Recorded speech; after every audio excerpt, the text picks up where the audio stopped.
Bienvenue dans cette nouvelle vidéo. Aujourd'hui on va coder une nouvelle fonctionnalité dans mon application. Mon application c'est Shinobi Japanese. Pour ceux qui viennent d'arriver sur cette chaîne, c'est une application pour apprendre le japonais en lisant des histoires. Et on va ajouter une fonctionnalité de compte à rebours. On va coder tout ça ensemble et je vais filmer mon écran. Alors c'est une fonctionnalité qui est très simple, ça va vraiment pas être compliqué, mais ça va me permettre de vous montrer l'intérieur de l'application et de vous montrer comment est-ce que je fais pour envoyer des mises à jour sans avoir à passer par les vérifications de l'App Store. Bon, cette vidéo elle va être un petit peu plus technique, donc on va avoir besoin d'un petit café. Je vais aller en chercher un au 7-Eleven, c'est un combini au Japon, c'est mon café préféré by the way. Et reste bien jusqu'à la fin de cette vidéo parce que je vais mettre plein de petits plans de ma vie au Japon. Là c'est mes dernières semaines au Japon, mes derniers jours même, donc j'essaye d'en profiter. Et puis la prochaine étape ça sera la Chine, donc abonne-toi si tu veux pas manquer ça. Je vais te montrer tout mon quotidien de développeur en Chine, ça va être plutôt intéressant. Et puis voilà, c'est parti, on va chercher un café et puis on rentre dans le vif du sujet.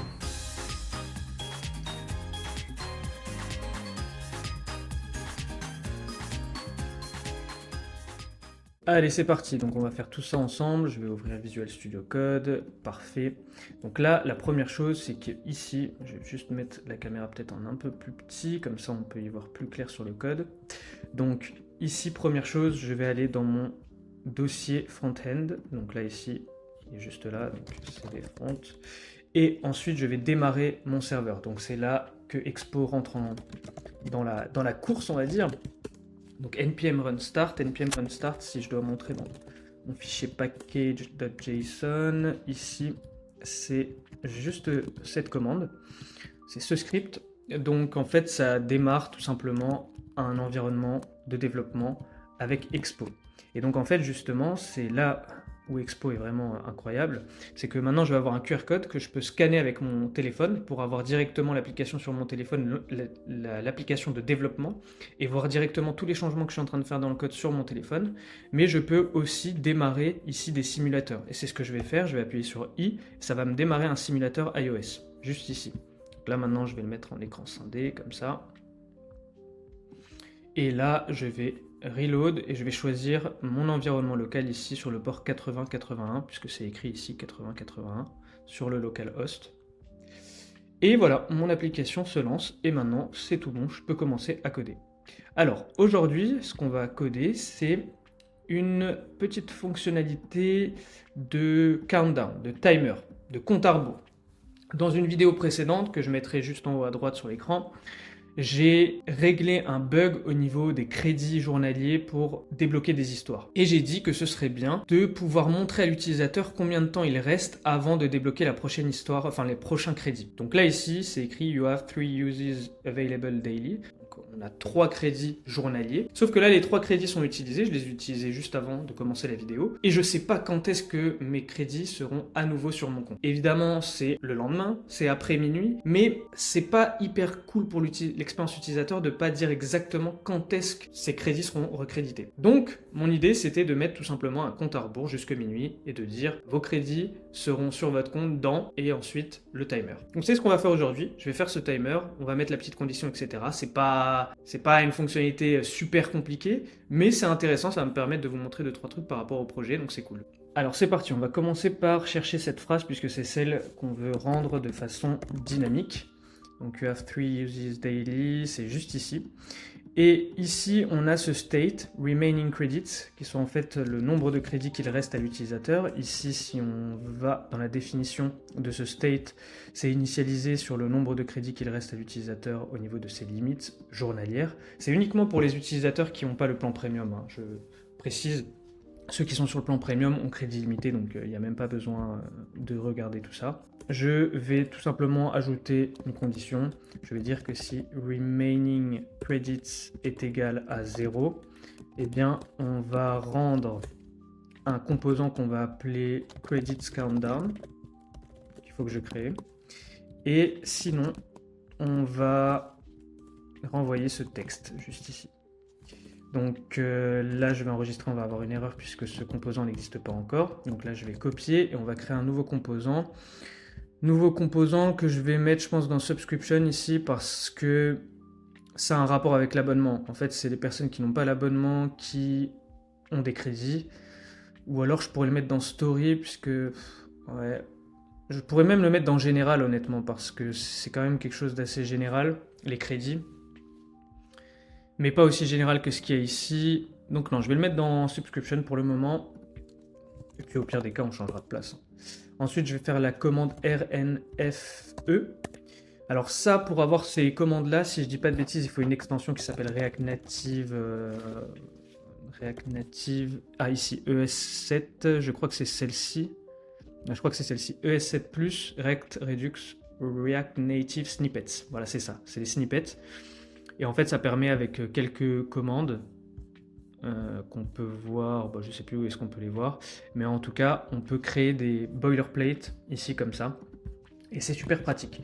Alors, au niveau des imports, view text, ok, je pense pas qu'on aura besoin de beaucoup plus. Par contre, ici, on aura besoin, c'est sûr, de use state pour créer un state pour la date. On aura besoin aussi de use effect, évidemment. Et on va voir tout ça dans un instant. Donc là, ce que je vais faire directement, c'est importer ce nouveau composant que je viens de créer.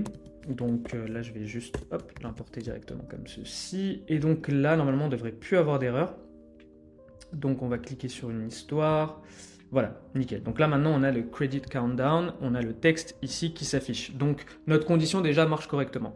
Maintenant, il va falloir créer le composant et toute la logique pour avoir notre compte à rebours. Alors, on va commencer par créer un state qu'on va appeler time remaining. Je dirais plutôt time until midnight parce que c'est jusqu'à minuit. Ouais, ça sera plus clair. Donc, time until midnight. Si je sais écrire correctement, set time until midnight, voilà. Et pour l'initialisation, non, je vais plutôt mettre une string. Parce que on va l'afficher ici. Donc, il faut que ce soit une string pour, dans le texte. Ce sera plus simple. Ouais, je vais faire ça comme ça. Et donc là, ici, je vais directement d'ailleurs mettre à jour. Et je vais mettre credits recharges in, et là du coup je vais mettre time until midnight. Voilà. On va maintenant créer notre fonction pour mettre à jour le timer toutes les secondes. Alors ça, on a besoin de le planifier dès que le composant est monté. C'est très important de directement planifier cet intervalle, et pour ça on va devoir utiliser un use effect qui va nous permettre de directement exécuter du code dès lors que le composant est monté, et pour ça il faut qu'on mette ici un tableau vide. C'est ce qui permet de dire qu'on veut exécuter ce code dès que le composant est monté. Alors ici, la première chose qu'on va faire dès que le composant est monté, c'est de mettre à jour le temps qu'il reste jusque minuit. Donc on va faire ça comme ça. Et maintenant, quelle est la valeur qu'on doit mettre? Eh bien, on va devoir calculer le temps qu'il reste jusque minuit. Et tout ça, on va le faire dans une fonction. Donc là, je vais directement mettre le nom de la fonction, calculate time until midnight. Et donc cette fonction, il faut qu'on la crée. Donc je vais la créer juste au-dessus. Calculate time until midnight. C'est une fonction qui ne prend pas de paramètres. Alors ça, c'est bien, c'est-à-dire qu'on va afficher directement le temps qu'il reste jusqu'à minuit dès que le composant est monté, mais ça va le faire qu'une fois. Nous, on veut le faire toutes les secondes. Donc on va planifier un intervalle qui va exécuter cette fonction calculate time until midnight et qui va mettre à jour le state toutes les secondes. Donc je vais créer mon intervalle, const interval égale, alors c'est set interval, juste ici, ça prend une callback function, et donc ici on va mettre une seconde, puisque c'est en millisecondes, donc 1000 millisecondes, et on va exécuter exactement la même chose qu'il y a ici en fait, tout simplement. Donc on va refaire un appel à cette fonction pour calculer le temps qu'il reste jusqu'à minuit, toutes les secondes, et on va mettre à jour le state. Bon, maintenant le plus dur reste à faire, il faut qu'on crée la logique pour calculer le temps qu'il reste jusqu'à minuit et formater tout ça. Donc ici, la première chose dont on a besoin, c'est la date actuelle, donc maintenant, la date à minuit, et en fait on va faire la différence entre les deux pour savoir combien de temps il reste jusqu'à minuit. Donc on va créer une première constante qui va s'appeler now, c'est tout simplement une date, et en fait la date est directement initialisée au temps actuel. Ensuite on va avoir midnight, qui est aussi une date, mais cette fois-ci on va devoir modifier la date, donc on va faire midnight set hours, et là c'est 24 puisque c'est à minuit. Ensuite à 0 minutes, 0 secondes et je crois 0 millisecondes. Je suis pas sûr si on doit mettre les millisecondes, je vais regarder rapidement. Ouais, donc les heures, les minutes, les secondes et les millisecondes. C'est optionnel, mais je vais le mettre. Ensuite, on va calculer la différence entre minuit et maintenant. Donc là, je vais créer une variable qui s'appelle diff. Je pourrais l'appeler aussi différence, mais je vais l'appeler diff. C'est un peu plus commun. Et je vais tout simplement dire que c'est midnight moins now. Bon, tout ça c'est bien, mais normalement on n'a pas le formatage. Alors on va regarder ensemble ce que ça donne maintenant pour diff. On va regarder dans la console, je vais ouvrir une histoire ici. Et là on peut voir que bon, donc là ça s'exécute bien toutes les secondes. Mais bon, c'est pas très lisible. Et en fait là c'est en millisecondes. Donc on sait combien de millisecondes irait jusqu'à minuit, mais bon on va pas afficher les millisecondes à l'utilisateur. Donc il va falloir qu'on mette tout ça en forme. Alors je vais enlever ça pour pas flouder la console. Et alors maintenant on va devoir formater tout ça et avoir des heures, des minutes et des secondes. On va commencer par les heures. Donc pour les heures c'est la diff qui est en millisecondes. On va diviser par 1000 pour l'avoir en secondes. Et ensuite on va diviser par 60 pour l'avoir en minutes. Et encore une fois par 60 pour l'avoir en heures. Tout ça, ça revient au même que de diviser par 1000 fois 60 fois 60. Ce sera un peu plus lisible comme ça. Alors maintenant, ça peut donner éventuellement des chiffres à virgule. Donc là, ici, on va faire appel à matfloor. Donc on va prendre, en fait, on va enlever tout simplement les décimales. Voilà. Donc maintenant, on a les heures. On peut regarder, d'ailleurs, on peut directement mettre ça dans la console pour voir ce que ça donne. Et là, on voit qu'il reste 13 heures. Et on est... Donc là, je ne sais pas si on verra à l'écran, mais il est 10h51. On va dire qu'il est 11h. Et donc, c'est bien, il reste bien 13 heures. Je vais enlever ça à nouveau.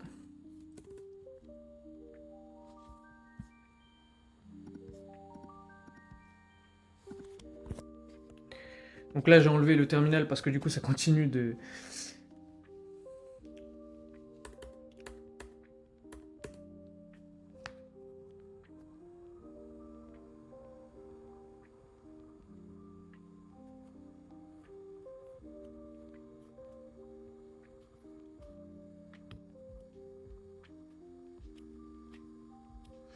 Donc maintenant, on va faire la même chose pour les minutes. Alors, pour les minutes, ici, on va reprendre ça.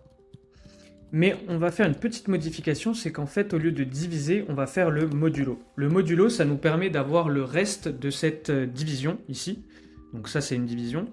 Et nous, ce qu'on veut, c'est le reste. C'est-à-dire qu'on veut le nombre de minutes qui reste au-delà des 13 heures qu'on a calculé juste avant. Et ça, encore une fois, on doit le... Alors là, maintenant, on a un chiffre qui est en millisecondes. On doit le diviser par 1000 pour l'avoir en secondes.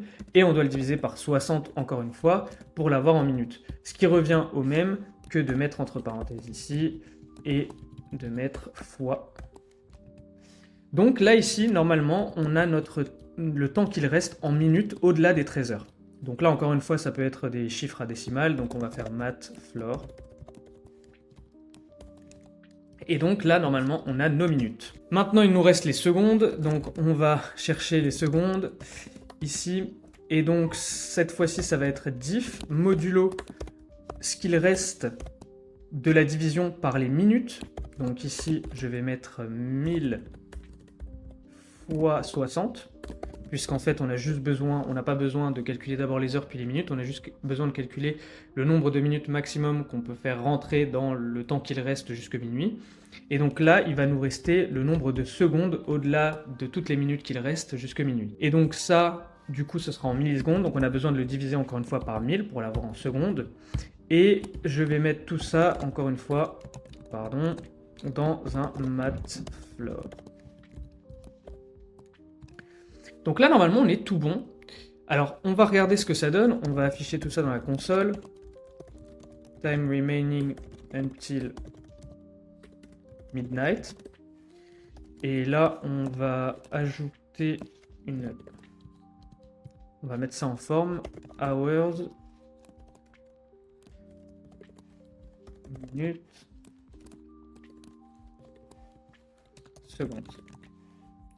Je vais ouvrir ma console et donc là, alors là, je vois qu'il n'y a pas les secondes. Ça m'a l'air d'être un petit peu bizarre et on va regarder tout ça. Par contre, j'ai fermé le composant et là, on a toujours l'intervalle. Donc en fait, j'ai pas clear l'intervalle quand le composant est démonté.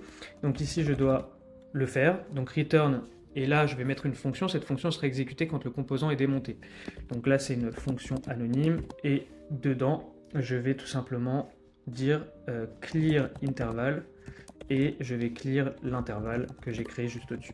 Je vais redémarrer ici le serveur. Donc ici, on a dit qu'on avait un problème. Les secondes ne s'affichaient pas. Ah bah oui, d'accord, ok. Il y a une typographie ici. J'avais mis une esperluette à la place d'un signe multiplicateur. Donc maintenant, on peut recommencer. Et ici, on a 13 heures, 3 minutes et 0 secondes encore une fois. Ok, en fait, j'avais juste besoin d'enregistrer. Je sais pas pourquoi. Ça se mettait pas à jour ici. Mais là, maintenant, c'est bon. Ok, donc là c'est tout bon. Alors maintenant on peut voir que bon, le format est pas terrible. Quand il y a seulement un chiffre, on aimerait bien que ça ajoute 0,9, 0,8. Pareil ici 0,1, 0,1. Donc c'est pas terrible. Et pour ça, il y a la fonctionnalité pad start. Et ça c'est sur les chaînes de caractères, sur les strings. Donc il va falloir qu'on modifie ici ça en une string, donc en une chaîne de caractères, puisque pour le moment c'est un int, donc c'est seulement un chiffre. Et ensuite on pourra mettre pad start et dire que notre pad start, si il n'y a pas deux chiffres, eh bien on va rajouter un 0 au début. Ok, c'est parti. Donc là, on va faire notre chaîne de caractères, donc const formatted time.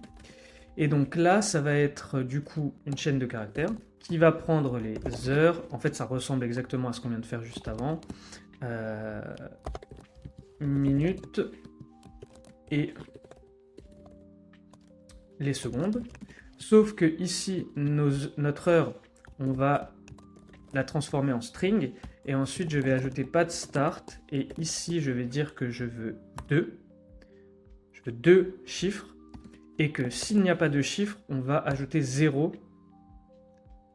au début. Et je vais faire pareil pour toutes les autres. Donc toString, pad start, 2, 0. Et bon, là je vais copier, hein, je vais pas le faire à chaque fois. Hop, on va le mettre ici aussi.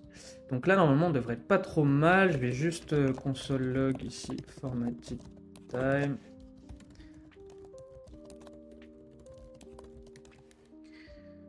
Et là c'est tout bon. Donc là ça marche plutôt bien. Et ben maintenant on n'a plus qu'à retourner ça en fait. Donc là je peux faire return formatted time.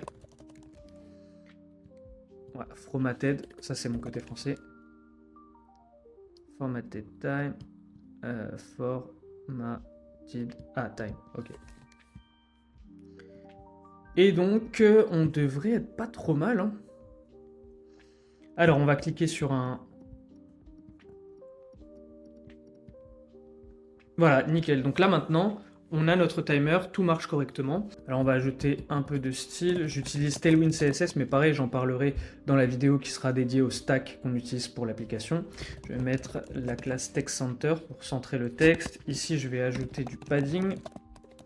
Donc certainement du padding horizontal, peut-être 2. Je vais en mettre un petit peu plus en haut. Donc je vais mettre 4 en haut, 3 en haut et 2 en bas. Ouais, c'est pas trop mal. Alors maintenant, bon, là, c'est pas très clair, je trouve. Donc là, déjà, ça, on va le mettre dans un texte qui va être en gras.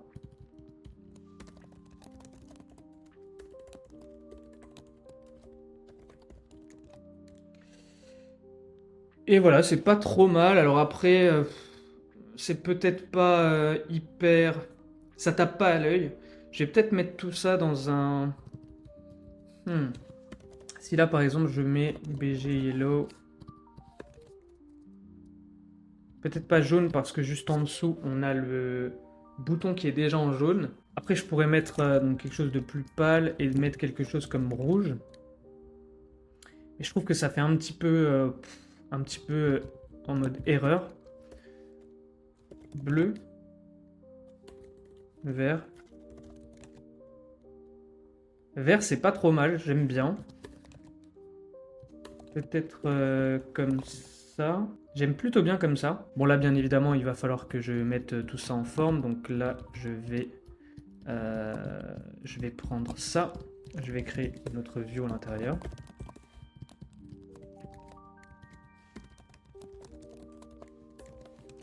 Ici, je vais mettre flex.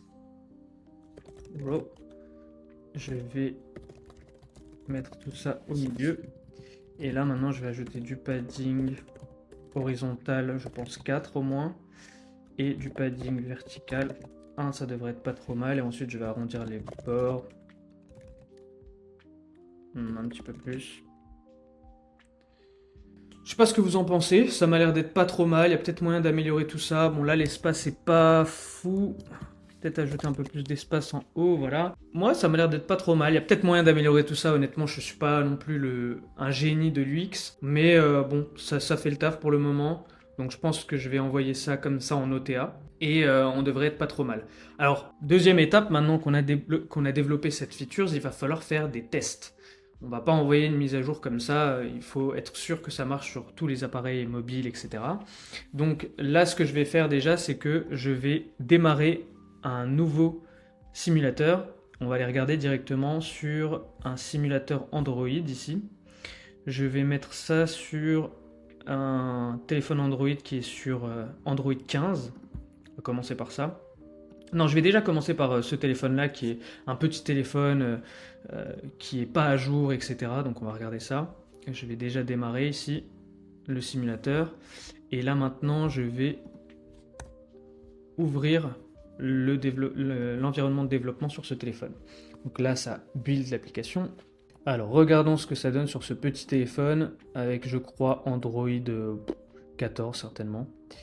Alors, on va essayer de débloquer une histoire, celle-ci par exemple. Ah ok, donc là il faut déjà que j'utilise toutes les histoires, mais je vais plutôt me déconnecter et me connecter au compte, à l'autre compte qu'on a juste avant. Alors, on va regarder sur ce téléphone. Eh ben, ça a l'air de marcher parfaitement. Donc ça m'a l'air d'être nickel. Parfait. Maintenant, je vais choisir un Pixel 7 avec l'API 35, c'est-à-dire Android 15 ici. Je vais le démarrer. Même manipulation ici, je clique sur A pour démarrer mon environnement. L'application démarre. On va vérifier maintenant sur ce téléphone. C'est tout bon aussi. Alors maintenant, on va vérifier sur des vrais appareils. Donc là, j'ai mon iPhone avec lequel je filme d'habitude. J'ai un autre iPhone 11 et j'ai un Android ici, un Samsung, je sais plus c'est quoi. Mais on va vérifier tout ça du coup sur ces appareils-là. C'est parti. Mais avant ça, petite pause au parc d'Inokachira qui est juste à côté de la station Kichijoji au Japon pour aller faire du sport. C'est le parc où il y a le musée Ghibli, donc j'habite juste à côté, genre à 10 minutes à pied. C'est incroyable de pouvoir y aller tous les jours. Là en l'occurrence c'était un dimanche, un jour d'automne, donc j'ai fait plein de plans incroyables que je mettrai à la fin de cette vidéo, donc reste bien jusqu'à la fin si tu veux voir tout ça. Puis n'hésite pas à me dire aussi en commentaire si tu fais du sport, et si t'en fais, qu'est-ce que tu fais comme sport et combien de fois par semaine. Si tu fais plutôt de la course à pied, un sport collectif, de la musculation, etc. Et puis si t'es régulier avec ça. Et puis voilà, ça m'intéresse. Donc je fais cette petite session de sport et puis après on se retrouve pour faire le testing de la nouvelle fonctionnalité sur l'application.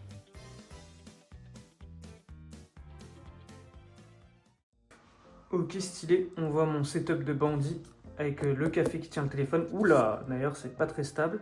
Enfin bref, on va commencer par tester sur mon téléphone Android. Donc là sur ce téléphone, j'ai pas la version de développement. Donc pour ça, je vais aller sur Expo. Je vais pas trop rentrer dans les détails sur comment créer le build de développement. Ici j'ai un QR code et ce QR code je peux le scanner. Donc c'est ce que je fais, hop. Et là maintenant, je peux télécharger mon development build. Donc là ici, je vais cliquer sur Install et je vais télécharger. Le téléchargement est fini, maintenant je peux installer l'application. Et maintenant je peux l'ouvrir. Alors ici on peut voir que ça démarre Expo et non pas l'application. Et là on a exactement la même chose qu'on avait juste avant ici au niveau du simulateur. Donc maintenant je vais entrer soit l'URL manuellement, c'est la même chose, c'est localhost 8081. Ou alors je peux directement aller ici dans mon application pour scanner les QR codes et scanner ce QR code juste ici. J'ai scanné le QR code, je clique ici.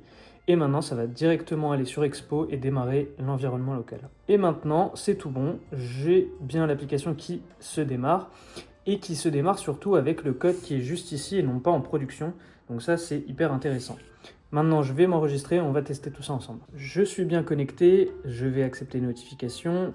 Et maintenant, on va aller sur cette histoire et regarder si tout marche correctement. Et là, on peut voir qu'on a notre timer, tout marche parfaitement bien. C'est parti, on va faire la même chose du coup pour iOS. Je vais faire ça sur mon iPhone 11 dans un premier temps. Donc là, ça télécharge tout ça sur iTunes. C'est beaucoup plus rapide sur iOS. Voilà, ça télécharge directement l'application. Et donc là, maintenant, c'est exactement la même chose. on démarre, ça va être Expo qui va s'afficher, voilà. Et là maintenant, il faut qu'on scanne notre QR code qui est juste là. On démarre l'environnement. Ici, il faut accepter sur iOS de pouvoir accéder au réseau local, puisqu'il faut qu'on soit sur la Wi-Fi. Ici, on est sur le même réseau Wi-Fi que mon ordinateur, c'est très très important. Sinon, il faut créer un tunnel, c'est un petit peu plus compliqué, mais je peux montrer ça dans une vidéo. Et donc là, on va attendre maintenant que l'application démarre. Voilà, c'est tout bon, je vais accepter tout ça, je m'enregistre et on regarde tout ça ensemble. Alors ça y est, on va regarder du coup si ça marche. Et bah écoutez, ça marche plutôt bien. Il n'y a pas l'air d'avoir de problème. Donc c'est parfait. Alors maintenant qu'on a vérifié que tout marchait bien sur tous les appareils mobiles, on va pouvoir envoyer une OTA. J'en ai déjà parlé plusieurs fois, mais c'est une Over-the-Air Update. C'est la mise à jour qui va être envoyée directement sur tous les appareils mobiles qui ont l'application et qui ont l'application avec la version qui est mise juste ici. Alors c'est pas dans Package, c'est dans app.json. Ici c'est la version 1.0.24. On a tout un système, je vais afficher ça à l'écran, qui permet de mettre une notification à l'utilisateur quand il démarre l'application et quand il est sur l'application s'il n'a pas la bonne mise à jour, pour maximiser le nombre de personnes qui sont sur la dernière mise à jour. C'est super important pour que la personne n'ait pas de bug et aussi pour qu'elle puisse avoir les OTA. Donc ici déjà je vais ajouter tout ça sur GitHub, juste pour le version management. Donc ici je vais mettre credit timer, credit countdown. Et ensuite, je vais aller dans mon dossier front-end et là, je vais faire EAS Update Channel Production. Donc là, je vais envoyer une OTA sur la chaîne de production. Ici, je peux ajouter un message, ça prend par défaut le dernier message que j'ai mis dans mes commits GitHub. Donc là, je vais prendre le même. Et là, maintenant, il y a juste à attendre vraiment quelques secondes. Je ne vais même pas accélérer la vidéo, juste pour qu'on voit à quel point c'est rapide. Donc là, ici, c'est en train d'exporter toutes les modifications qu'on a faites. Uniquement les modifications qu'on a faites au JavaScript. Si ici, j'avais modifié le fichier app.json ou package.json, que j'ai installé d'autres modules qui impactent le code React Native, ça n'aurait pas été pris en compte. Donc là, vraiment, ça prend uniquement le JavaScript. Et là, voilà, maintenant, ça va super vite. Ça exporte tout ce qu'il faut, notamment tout ce qui est les fichiers, les assets, les images, tout ce qui est statique.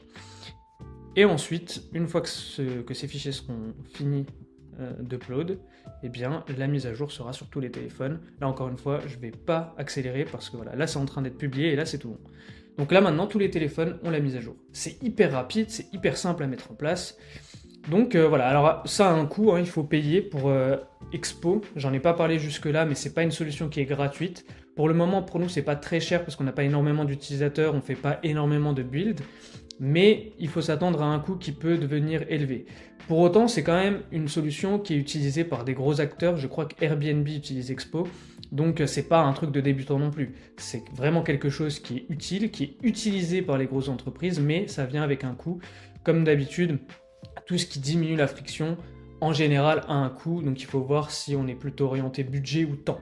Outfit of the day, je vais aller me promener un petit peu, il me reste 2 semaines ici à Tokyo, ensuite je vais en Chine, donc je vais aller profiter un petit peu du paysage japonais. Voilà mes quelques derniers instants au Japon, mais regardez-moi la beauté de ce pays, c'est quand même incroyable. Je sais pas si tu y es déjà allé, mais si c'est pas encore le cas, tu n'as plus aucune excuse, puisque tu as la meilleure application pour apprendre le japonais à ta disposition, c'est-à-dire Shinobi Japanese. Non mais trêve de plaisanterie, c'est vraiment une très très bonne application pour un voyage au Japon, puisque à travers certaines histoires, on détaille vraiment les phrases clés pour réussir un voyage au Japon. Et même pour ceux qui veulent approfondir, ceux qui veulent vivre au Japon, à travers le nombre d'histoires qu'on a sur l'application, il y a moyen de vraiment avoir un vocabulaire très large et puis d'apprendre aussi les structures grammaticales à force de lire et relire les mêmes structures. On commence à les apprendre, c'est tout le principe de l'application. Et pour ceux qui sont déjà allés au Japon, n'hésitez pas à me dire en commentaire quelle est votre ville préférée. Je suis déjà allé à Tokyo, Osaka et Kyoto. C'est la 2e fois que je viens au Japon. Et je dois dire que Kyoto, c'est une de mes villes préférées, mais elle est ultra touristique, en fait, il y a beaucoup de monde. Pas de problème avec ça, puisque je suis aussi un touriste parmi tant d'autres, mais c'est vrai que ça enlève un petit peu du charme de la ville traditionnelle. Là où Tokyo, je trouve qu'il y a vraiment moyen d'aller dans des endroits où il n'y a pas beaucoup de monde, et j'aime beaucoup ça. Donc j'aime beaucoup Tokyo. Cette vidéo touche à sa fin, j'espère qu'elle t'a plu. N'hésite pas à me le faire savoir dans les commentaires, à me dire ce que tu penses du montage, du sujet abordé, etc. À lâcher un like et puis bien évidemment à t'abonner. Sur cette chaîne, je documente la création de mon application, mais aussi d'autres projets. J'ai parlé de mon thème Shopify dans une autre vidéo. Et puis je documente aussi mes voyages. Donc là, j'ai été au Japon pendant 3 mois. J'y retournerai évidemment par rapport à l'application. Et la prochaine étape, c'est la Chine. La Chine, c'est un pays qui est incroyable, extrêmement sous-coté. Il n'y a pas énormément de vidéos sur ce pays sur YouTube. C'est déjà la 4e fois que j'y vais. J'ai aussi vécu 4 mois à Hong Kong, même si c'est un petit peu différent de la Chine continentale. Là, je serai à Pékin. Donc, je documenterai tout ça, mon quotidien de développeur, les difficultés aussi que je rencontre dans mon quotidien de développeur, les choses que j'apprends. Donc, et en l'occurrence, quand je serai en Chine, je montrerai aussi comment je m'organise en Chine. Et puis, ma vie en Chine, parce que c'est vraiment, encore une fois, un truc qui est super intéressant. C'est un pays qui est très peu documenté, je trouve, même si ça vient de plus en plus. Donc n'hésite pas à t'abonner si tu veux pas louper tout ça, si tu veux pas aussi louper évidemment toute l'évolution de mon application. Et puis voilà, je te dis à bientôt pour une prochaine vidéo.